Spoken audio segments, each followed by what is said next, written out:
Bora lá, galera. Turma, voltando agora do intervalo, a gente vai resolver só mais duas questões, tá certo? Vai ser uma questão minha e uma questão de Felipe, porque já vocês vão ter aula ali com a top da biologia, tá certo? Então vamos lá, galera. A gente vai pular uma questão e vai resolver essa questão número 6, e a gente vai pegar exatamente uma deixa que Felipe deu quando ele resolveu a questão 2 para vocês, tá? Que foi justamente a parte de diferença de áreas. Lembra que ele estava aqui no plano cartesiano, não é? E ele tinha uma figura mais ou menos dessa forma.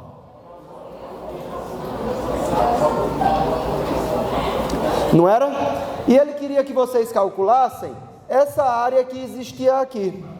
E qual foi a ideia dele? Ora, eu peguei a área desse triângulo todo maior e subtraí da área desse triângulozinho menor. Não foi? Essa diferença de áreas? E é justamente isso que a gente vai fazer aqui também. A questão nos dá essa figura aí e pede para a gente calcular essa área que eu coloquei aqui em vermelho. A priori, a gente fica muito assustado, porque quando a gente olha de cara, você imagina, meu Deus do céu, como é que eu vou calcular isso aqui? Já que eu não conheço direito nem que figura é essa. Aí você olha para as alternativas não parecem também nada bonito. Pronto, aí se apavora. Mas turma, não há o que temer, certo? O que é que nós vamos fazer? Nós vamos usar justamente essa questão de diferença entre áreas. Se vocês prestarem atenção e olharem para cá, certo? O que é que a gente tem? Essa área em vermelho é justamente o quê? É a área do círculo, só que eu vou subtrair dessa área, essa área do hexágono. Então, se eu tenho todo esse círculo e eu tiro a área do hexágono, vai me sobrar somente esses espaços aqui. Então, é isso que a gente vai fazer nessa questão. Calcula a área do círculo, calcula a área do hexágono, subtrai uma da outra. Tá certo? Então, vamos ver o que é que o enunciado fala e como é que a gente vai proceder. Porque durante a resolução dessa questão, nós vamos lembrar alguns resultados da geometria plana que são essenciais na hora de resolver uma questão que seu tempo assim você voa, tá certo? Então vamos lá, ele diz o seguinte, ó, na figura abaixo, nessa figura aqui no caso, o apótema do hexágono regular mede 5 raiz de 3 centímetros, então determine a área sombreada. Primeiro de tudo, vamos lembrar qual é a definição de apótema. O apótema só existe em figuras regulares, essa é a primeira coisa que a gente vai ter que perceber aí, tá bom? Lembrar. E o apótema é definido como a distância do centro ao lado da figura, certo? Então vamos traçar o nosso apótema aqui desse hexágono regular, distância do centro até o lado da figura, tá certo? No nosso caso aqui, o polígono é o hexágono, beleza? Então, esse valor aqui, a questão disse que é 5 raiz de 3. Mas galera, o hexágono tem uma propriedade bastante interessante. Regular, tá? O hexágono regular. Se eu ligar o centro desse hexágono até os seus vértices, por exemplo, se eu ligar aqui,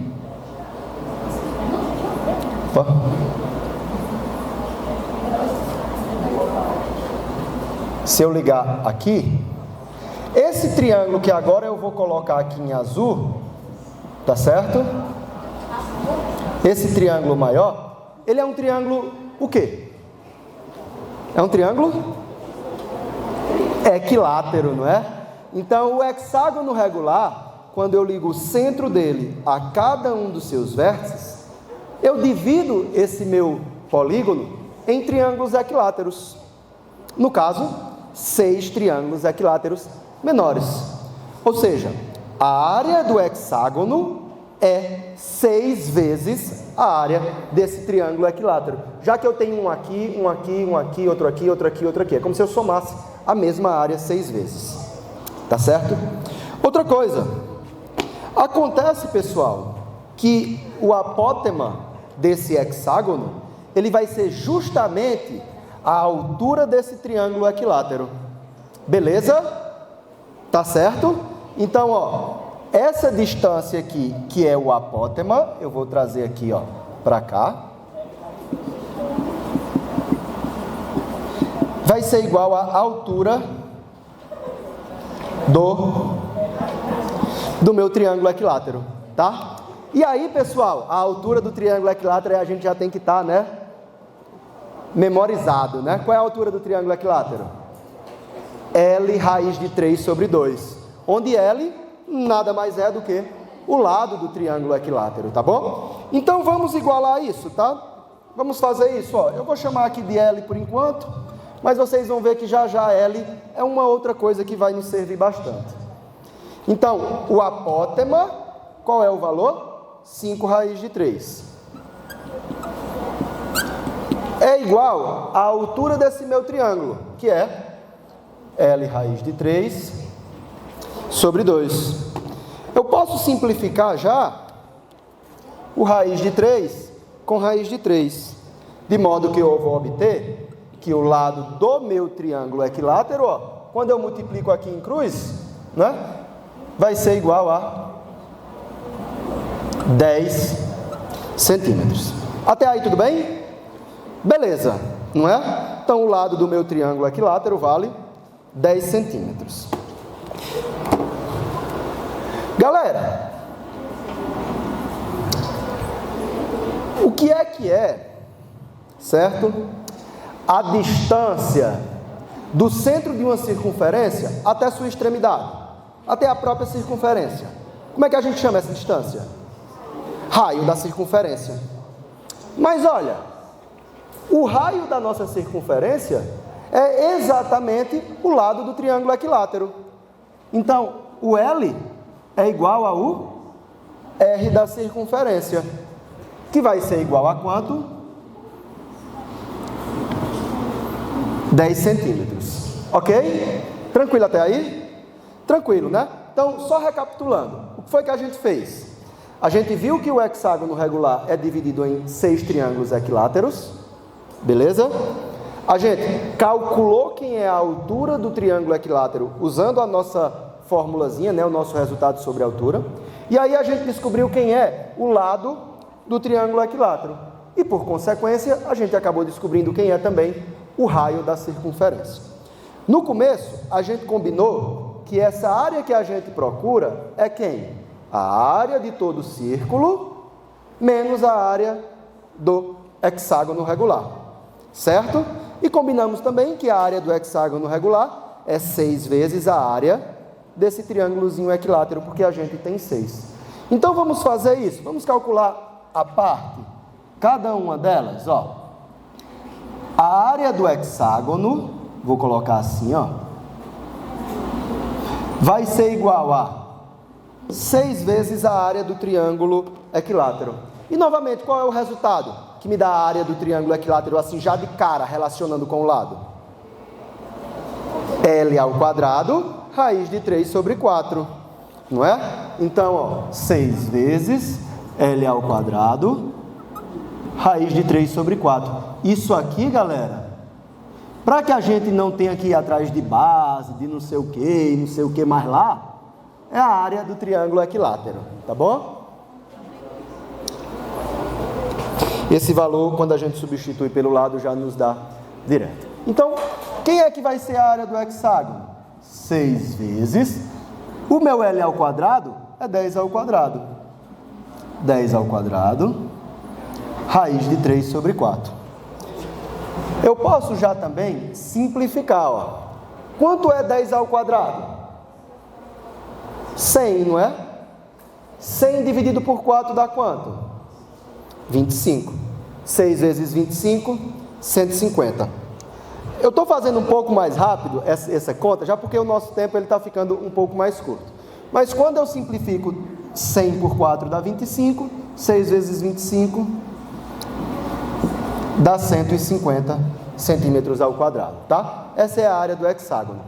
Agora vamos ver quem é a área do círculo. Ora, a área do círculo é πr ao quadrado. Então, π vezes r ao quadrado. π vezes r ao quadrado, 10 ao quadrado, vai ser igual a 100π centímetros quadrados.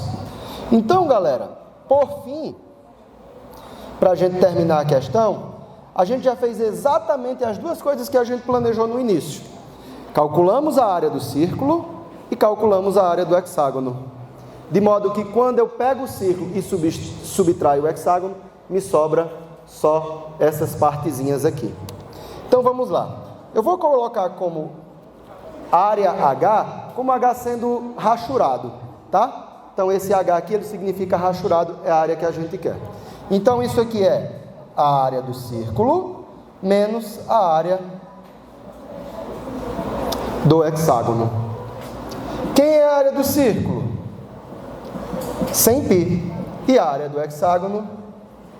150 raiz de 3, tá?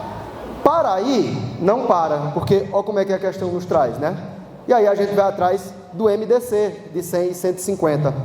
Qual é o número que eu consigo colocar aqui em evidência, pessoal? Qual é o número, o maior possível, que eu consigo dividir 100 em 50? 50. Então, 50, 100π por 50, 2π, menos 150 raiz de 3 por 50, sobra 3 raiz de 3. Pronto, e aí a gente chega na nossa resposta, tá certo? Então, essa é uma questão que eu diria que seria uma questão de nível difícil na prova. Mas o grande entendimento que a gente deveria perceber seria somente esse, de fazer uma área subtraída da outra, tá bom? Então, valeu, galera. Felipe aí vai fazer a última questão aí para vocês, tá certo? Ah, outra coisa. O resto das questões do TD, desse TD aí, eu vou mandar para vocês lá no zap do terceiro ano a resolução minha, tá bom? Eu resolvi ele, aí eu digitalizo e mando para vocês lá como resolve as outras, tá?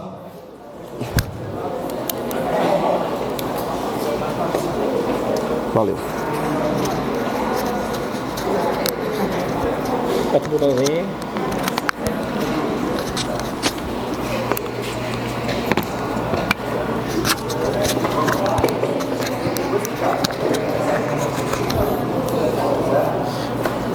Bom, bora lá, bora lá.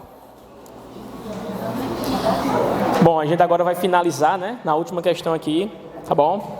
Nada mais, as questões de geometria são muito boas, né? Essa parte de diferença de áreas está sendo muito cobrado nas questões da URCA, tá bom? E a gente também vai ver que está sendo muito cobrado agora, recentemente, são questões que envolvem determinantes e matrizes, tá bom? Peguei uma questão também que envolve matrizes e determinantes, tá bom? É uma questão que aparentemente é difícil, tá bom? Mas vocês vão ver que alguns conceitos que a gente vai utilizar aí servem para resolver a questão. Por exemplo, ele diz o seguinte: sejam A, aí eu vou recapitular com o pessoal aí que já viu matrizes. Essa matriz A, ela é de que tipo? A matriz A é de que tipo?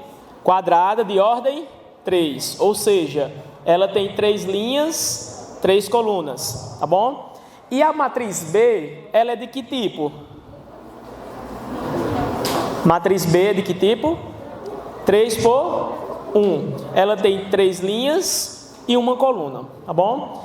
E ele diz o seguinte, ó, seja X a matriz solução da equação AX igual a AB, onde a matriz A é essa matriz quadrada de ordem 3 e a B é uma matriz de tipo 3 por 1, tá bom? 3 linhas e uma coluna. A matriz 2x mais B é...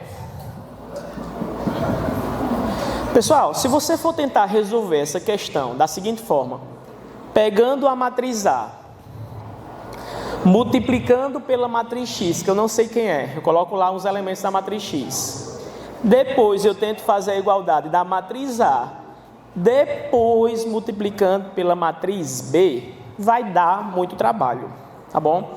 E algumas questões vocês vão ver que quando vocês estiverem resolvendo que está dando muito trabalho, vocês vão perceber que tem um jeito mais fácil de recorrer. Eu já mostrei a vocês também em aula que a gente tem algumas propriedades dentro dos conteúdos para facilitar a nossa questão, o nosso entendimento durante a questão, tá bom? Então a gente vai ter algumas ferramentas que servem para facilitar. Uma delas é o seguinte: isso só acontece em matrizes. Se eu tiver a matriz A multiplicado pela matriz B, nem sempre ela vai ser a matriz B multiplicada pela matriz A, nessa ordem. A gente não está trabalhando com números inteiros. Se eu tiver dois números inteiros, né, Larissa? Ivna? Então a gente tem dois números inteiros. 2 vezes 3, 6. 3 vezes 2 também é 6. Então isso acontece com números inteiros. Com matriz, não. Mas uma das particularidades que a gente tem é o seguinte: se eu tiver essa multiplicação na mesma ordem, eu posso afirmar que se A vezes X é igual a A vezes B, eu posso afirmar que X é igual a B. Sempre, professor, sempre. Tá bom? Então, se eu tiver uma matriz A multiplicado por outra matriz, e essa matriz A multiplicado por uma terceira matriz, uma segunda matriz, eu posso dizer que essas matrizes são iguais. Aqui vai facilitar a nossa vida. Por quê? Eu não sei quem é a matriz X antes. Agora eu sei. Ela é igual à matriz B. Mas quem é a matriz B? 1, 2 e 3. E ele vai fazer o seguinte: calcule 2x mais B. Só que x é B. Então eu vou multiplicar 2 vezes a matriz x, que é a matriz B. Quem é a matriz B? 1, 2 e 3. 1, 2 e 3, mais 1, 2 e 3. Pessoal, até quem não sabe o que é matriz consegue resolver isso. Ah, professor, nunca vi matriz na minha vida. Mas multiplicar, tu sabe multiplicar. Olha como é fácil, ó. O pessoal aí que estava... Eita, professor, não sei o que é matriz. Olha como é fácil, ó. 2 vezes 1, 2. 2 vezes 2, 4. 2 vezes 3, 6. Mais 1, 2 e 3. E agora a gente vai fazer uma coisa bem difícil agora, né? Somar. Porque tem gente que está errando nas somas também, né? Então, não olhei para tu não, Mateus, vamos para cá. Então a gente vai só somar aqui agora, tá bom? E o bom dos elementos da matriz somados é que a gente pega os elementos correspondentes e coloca lá, tá bom? Então, por exemplo, ó, elemento A1, soma normal. 2 mais 1, 3. 4 mais 2, 6. E 6 mais 3, 9. Essa é a resposta. Então, a alternativa letra E. Beleza? Pessoal, nosso tempo encerrou, infelizmente, tá bom? Não vai dar tempo para a gente terminar as outras questões, mas obrigado por vocês terem comparecido, tá bom? Eu vou deixar aí disponível para vocês o meu Instagram, mentira. Eu vou deixar aqui a solução das questões para vocês, tá bom? E eu e o professor Joaquim, a gente encerra por aqui, tá bom? E eu queria que vocês fizessem salva de palmas aí para vocês, tá bom? Valeu, até a próxima aula. Tchau, tchau, pessoal.